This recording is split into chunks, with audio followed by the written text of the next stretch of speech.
When a child becomes part of the juvenile justice system, in many cases it can be too late to change the course of their life. They can become depressed, not caring about themselves, their family, or their community.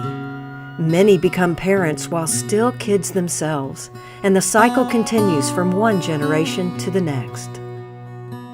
Director of Juvenile Court Service in Warren County, Tennessee, Barry Dishman, decided to investigate the cause of this problem. We would have the same grouping of children present in court, come to the podium. You could barely see their head over the podium, they were so young. And I would start having a conversation with them. Well, why did you do this? They wouldn't have anything to say. Very often, if a parent has been incarcerated and gone into the prison system, this puts the children and the family at risk to also getting in trouble with the law. And sometimes you see whole generations of families, one after another, entering the judicial system and going into jail or prison. So it can become a kind of a vicious cycle. We've been besieged with drug problems and apathy towards schoolwork, and 3 and 4 generations of people that have been on government assistance that were not providing a future for their children. You know, we have a birthing tree out here that's just absolutely enormous and has been there for hundreds of years. And you think about the strength of that tree. And then if you'll take a moment to consider the roots of that tree, it's spread out all around that little area. So conversely, if you raise your children up in a box this size, they're not going to develop the root system that they need to expand into the possibility of the best individual that they can be, because they're confined to how they're allowed to grow. They're just in the local housing authority or assisted living. So they don't have the opportunity for expansion, I think, that most children do. We just decided to do something. You know, if they didn't have anything that they were involved in, we decided to do something. And so what did we do? Well, let's just get them together as a group. We'll have some sandwiches, some drinks or whatever. We started out actually just a meeting at Riverfront Park and playing volleyball. It was free, didn't require a lot of equipment. And then we just talked with them, you know, and we would play till they were tired. And as we were sitting around, we just started developing relationships. This was the beginning of Kids of the Community, an outreach program for at-risk children that offers an extended family, new friends, organized activities, meals, homework help, and the guidance needed to help the children create better lives for themselves. Without this place, I would probably be struggling, living with other people and having be in a lot of trouble, just financially and trouble. Because this place gives me somewhere to go to distract my mind and to keep me on the right path of where I want to do and what I want to be when I get older. I started here when I was 5. But I was practically here when I was little, like a baby, because my older brother and sister was in here, so I was always here with them. It was a great thing for me when I was little, because me being around all these kids, they were really active and everything. It's helped me get out of my comfort zone. It helped me a lot become the person I am today.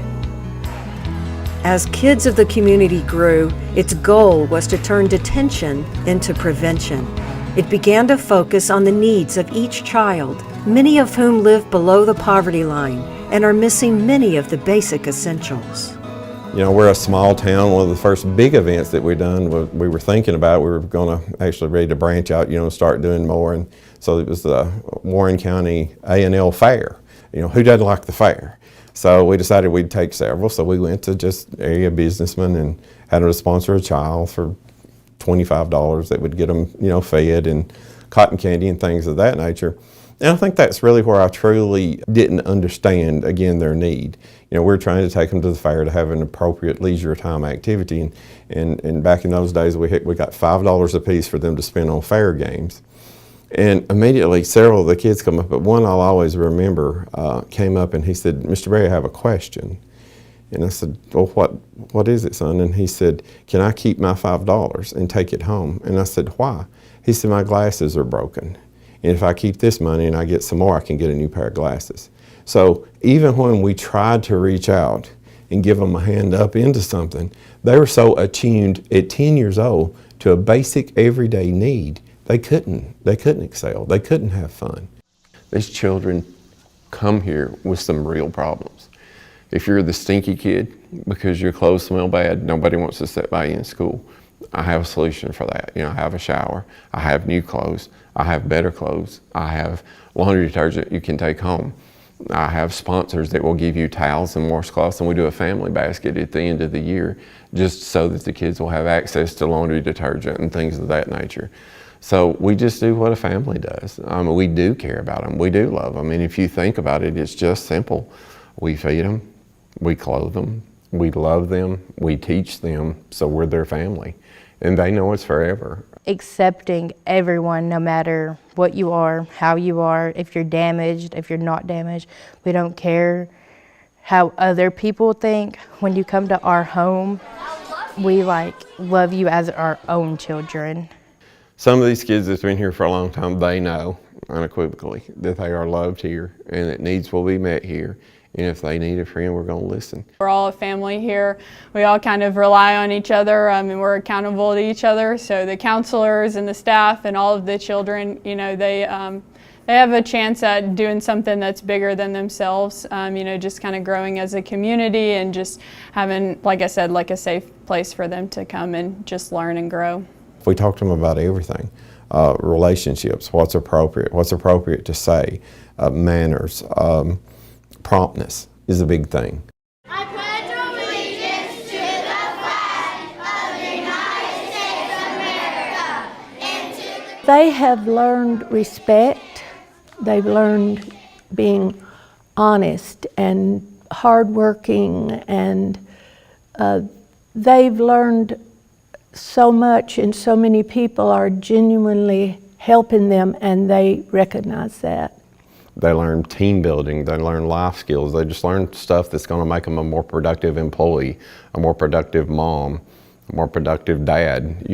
We talk a lot about families, and if you don't like your particular situation as far as you don't like your dad, be a better one. If you're blessed with children, if you don't like how mom handles things, think about that. What's mom doing wrong? What could I improve on once I get old enough to be a mom? And just really I think our vision here is just to try to make better people, just a day at a time. Help each other. Show respect. When we started, basically within 2 or 3 months, we were doing tutoring. And they would go around in their personal vehicles and pick up kids, and we would have them here in this office on Saturdays. And then they were so hungry they couldn't focus, and then we would talk to area businesses and try to get 6 to 8 free biscuits and things of that nature. And so then we found out that food insecurity was a major issue. Over 200 children are enrolled in the Kids of the Community tuition-free program, and providing food year-round is one of the many services available at the center. We have always cooked kind of like family-style meals, so we try to introduce them to new foods, healthy eating, fruit, obviously watermelon and cantaloupe are a big thing, and just kind of let them choose and hopefully get better eating habits than they're accustomed to. They're having the eggs, I tell them these are eggs that some of the other kids brought from home. They have a chicken coop. Kids of the Community gives us food every day and it's really good. I like the food. The food is amazing. I have struggled with trying to cook for an army because that's basically what it is. We have somewhere in the neighborhood of 130 to 150 souls on the property every day. The cost is astronomical. Well, just local gardeners, if they would bring us their extra tomatoes, extra squash. We're feeding these children 2 full meals a day while they're here during the summer. We need volunteers to help with the food because sometimes there ain't enough. Sometimes we just eat all of it, and then we want more. When I first started, I had never cooked. And I come in one morning and Barry said, I said, what do you need me to do today? And he said, I need you to cook. And I was like, okay. I didn't tell him I'd never done it before. And you've got this many kids to cook for, but I had watched the ladies and helped out in the kitchen. So I went to work and I said, is this all right? Well, yeah, why? I said, I've never done nothing like this before. And so as the kids were going through line and I was serving them, I go, remember, Miss Goof cooked with lots and lots of love this morning. And lots of love is served up every day. Many of the children who come to Kids of the Community have difficulty reading, which is why there is a special emphasis on reading activities. We want you to be able to read. We want you to be able to do math. We want you to be able to write a story. During the school year, Kids of the Community offers homework help and insight into career choices. When we do homework help, we try to do it individually. We have so many ranges because we may have from a 5-year-old to a 17-year-old. So that's why I try to bring in volunteers so that they get that one-to-one. It's not just about doing the homework. It's with a positive person that's a little older than them or maybe a lot older than them. Whatever they need, we're going to try to provide. I had no clue what I wanted to be. And then we've had people come here and talk to us about what they've done. That's what got me thinking about what I want to do. I want to go and enlist into the United States Army and become an animal care specialist. I want to go to college to become a veterinarian and then open my own practice and help as many animals as I can. That's what I want to do. And this place helped me realize that. Amy, look at my fish! Did you catch that? Throughout the year, Kids of the Community offers a wide range of activities from adventures to learning experiences. This is a millipede. They can hurt you though. Yes, yeah. Wilderness Explorer exposes the children to the great outdoors with fishing, hiking, kayaking, and swimming. These adventures often happen at Rock Island State Park, where rangers present lessons on science and ecology. This 3-prong is very different. Other activities offered at Kids of the Community include Master Chef, where children learn to cook, Mad Scientist, where they experiment with science projects, Future Designer, where they learn to make clothes, draw, and paint. Move It is a program that keeps the children active with music and dance. And everyone's favorite games, Gaga and Nukem. Service Mondays help instill a sense of community with an emphasis on projects that teach the spirit of volunteering and helping others. So we've cleaned up trash pretty much all over the entire county. We go to nursing homes. They bring little art that they've made for them or play bingo, do things, paint nails. We've also, taken them on field trips. We try to expand their horizons, right, outside of just this county. Try to show them that there is more to the world. And so we've taken them, to do things in Nashville. We went to the Country Music Hall of Fame last year. Every time I wake up, I just like that out of my bed, ready to go. With children constantly outgrowing their clothes and shoes, Kids of the Community started a community room that accepts donations and offers the kids and their parents access to whatever they need for school or work. Several times a month, the family can come in and they can pick out anything they want that they can use. Because people bring in household items, utensils, and things that the family might be able to use in the home, bedding, and just anything they can use, they're free to take. We have 2 freezers there, and then we have some chicken or beef, cheese, whatever we can get from Second Harvest, they're free to take. One wall full of, normally it's full of canned goods, so it's just a bonus for the families. We have a lot of organizations in the community that usually help us. Rotary, Breakfast and Noon Rotary here in McMinnville does a lot for us. Dr. Pepper has done a lot for us over the years. Oster was a big supporter of ours for a really long time. I've been a member of McMinnville Breakfast Rotary Club for many years. When I was president of the club, we had the honor of donating a brand new Ford van to Kids of the Community that's still in use today. Through a piece of real estate that we foreclosed, and we got a realtor involved, and she had a vision of us giving that to Kids of the Community. And now they have a nicer facility to meet in. They've got a lot of room for storage, and then they've been able to acquire additional land over the years, and it's just led to a beautiful situation where the banks got involved, and we see what someone's vision has turned into. Kids of the Community works, and we can talk about statistics all day long, but we know it works because the kids that are involved in Kids of the Community, you don't see them in juvenile court. They're making a positive impact in Warren County through service projects, helping others in the community. They're learning great things. Some of the kids that would get in trouble a lot actually behave so much better and I'm very proud of them. So me and my mom really never got along. We wouldn't go and do anything together because we were always arguing.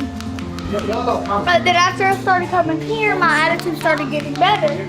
So as it got better, I got to do a lot more with my mom and go places. We didn't try to do everything for them by any means, but we just tried to a step at a time, build a much more resilient child, wherein they would be a more responsible adult later in life. I lived in the projects here in McMinnville. I lived on Hamilton Street. I stayed in the kids community until I was 18, the oldest you can stay in. And of course, I am one of the kids that did make it out. And with their help, I was able to accomplish so much. Like now I work at Amazon, been at Amazon for 10 years. So I just bought my own house and all this in my early 30s. So it's been a blessing for everything that they have done for me. Got a kid that's mother was a drug addict. Come to homework help all the time because he wanted to do well in school and knew he wouldn't. I ran into him about 3 months ago at Big Lots, and he hollered at me and said, Miss Christie, and he hugged me and he said, guess what? And I said, what? He said, you know, you had those teachers help me get to auto diesel college. He said, I'd been driving for somebody else. He said, I've saved my money and I bought my first 18-wheeler and I'm going out on my own. That's the passion that the people involved, they see these kids grow exponentially on a daily basis. They get excited about their schoolwork, where before they were just trying to get by. Now they're excited about their grades, they want to show them to people, they want to succeed, and that's going to stay within that kid's heart for the rest of their life. This is like an ongoing program, you know, it's not a one-time thing. We've run the summer program for 13 summers, the Kids of the Community program for 25 years, you know, so this isn't just a one-time deal or even just like a week-long thing. You know, this is every year, all year. We're doing stuff with the kids all year long to try to, you know, make their lives better. So we just constantly are in need of funds. You know, it's great if somebody gives us a one-time donation, but, you know, those people that keep showing up month after month, year after year, it's really been amazing and a blessing for what they've done for us. The things that we need are your time. If you can come on a Saturday while you're waiting on some other event, sit and drink coffee and just talk to the child and interact with the child, you're of assistance to us. We have a lot of males here that have never been around a positive male influence, and they're in dire need of that. So we need your time. The other thing that you might have is you might have a particular talent. You might be an artist, and you might be musical. You might be a scratch gardener. You know, you may be the best gardener around and have the green thumbs, and you can assist us with gardening. Lastly, I love this place. You know, I absolutely adore these children. But the most important thing about this operation is the donors. If we don't have any money, you know, I can't pay the electric bill. I can't pay the utilities. Can't pay the insurance. So your treasure is of great value to us. If your organization would like to sponsor a project for kids of the community, or if you would like to volunteer, or if you would like to make a donation to keep this amazing program open, please contact us. I love this place so much, and this is why we need these donations. People who are out there who really want to help us, please try y'all's best.